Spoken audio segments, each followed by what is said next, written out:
Hi, this is Michael Hatch with the Wallowa Avalanche Center for your Backcountry report for Wednesday, February 22nd. I'm up here on Poster Ridge, just outside the Anthony Lakes Mountain Resort ski area boundary, at an elevation of 8,200 feet on an east aspect. The Elkhorns overnight have received about 15 centimeters or about 6 inches of new snow up here above 7,000 feet. And the winds overnight were, until early this morning, were pretty strong. They were gusts in the 30s and 40s and gusting in the 50s. So we've had a lot of wind activity, a lot of wind loading going on, especially all through the weekend.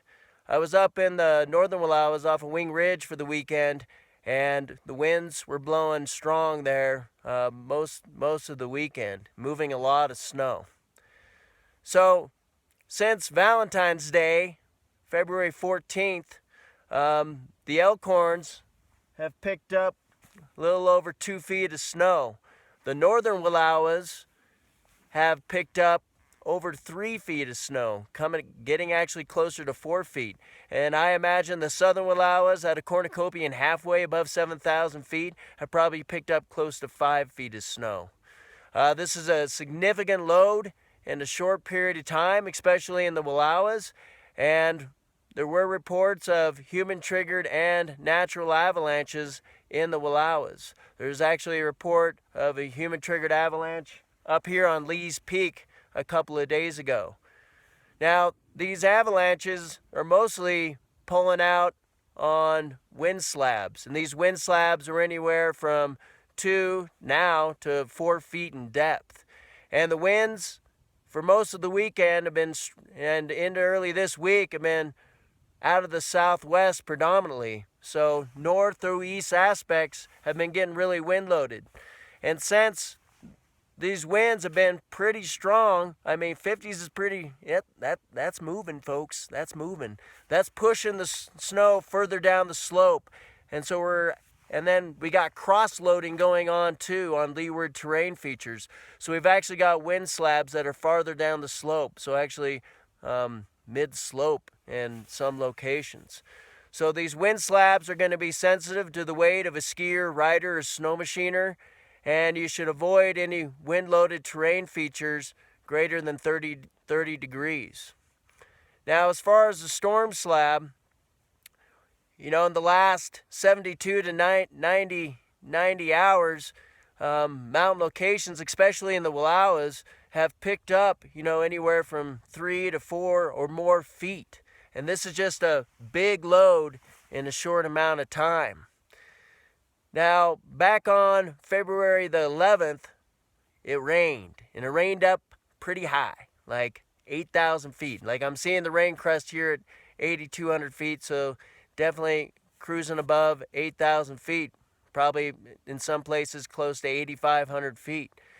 And during this rain event, Friday and early Saturday morning, we had rain, and then at some point we got a little bit of grapple or some low-density snow, and then it actually, in some places, it seemed to have sleeted again. So you actually got like a little rain crust, pretty thin, and then you've got a couple centimeters of some lighter density snow, and then you've got a pretty stout rain crust again. And in the northern Wallowas, we didn't have that kind of top rain crust. It was just kind of some actually rounding facets on top of the stout rain crust, and we were getting some ECTPs on that, so we were seeing some propensity propagation. God, I can't say that very fast. Some propensity for propagation.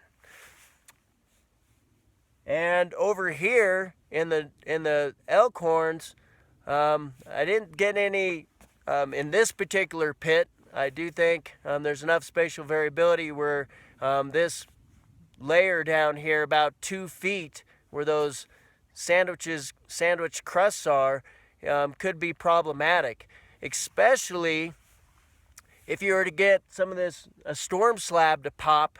It could step down, and now in the Wallowas, 3 to 4 feet or more down to that old rain crust with those weaker grains sitting on top of that stout rain crust or sandwiched in between those two rain crusts. So you just need to be really conservative out there in your decision making because we've gotten a lot of snow in a short amount of time, and it's going to take the snowpack some time to adjust, especially in the Wallowas. And what we're looking at here in the Elkhorns is that we've got 2 feet on top of this rain crust. We've got wind slabs that have definitely formed that are going to be anywhere from 2 to 3 feet in depth. And I would just be looking to avoid most terrain greater than 35 degrees that's not wind loaded. Wind loaded terrain, I would stick to angles less than 30 degrees just because of the sensitivity of those wind slabs. I'd definitely be avoiding convex terrain features. That's where the snowpack is going to be in a tensile relationship where it's going to be weak, and you'd be more likely to trigger these storm slabs. And if you get these storm slabs going, there's a couple different layers in there, and it could step down all the way down to that rain crust. So just carefully evaluate each slope before you commit. Use conservative travel techniques like traveling across slopes one at a time, skiing, riding, snowmobiling slopes one at a time, and dig, poke, prod, look at the snowpack. And if you just don't know, if you just have a lot of uncertainty out there as far as what's going on with the snowpack, manage the terrain. Keep under slope angles less than 30 degrees. That's the only thing you have control out there is managing the terrain. And we're getting a lot of snow. We have a really stout snowpack, and it's going to be good well into the spring. So there's not a scarcity issue. The snow's not going anywhere. The powder is really good right now. So just enjoy that low angle POW. Have a great time and let things settle out for a bit. All right. Thanks.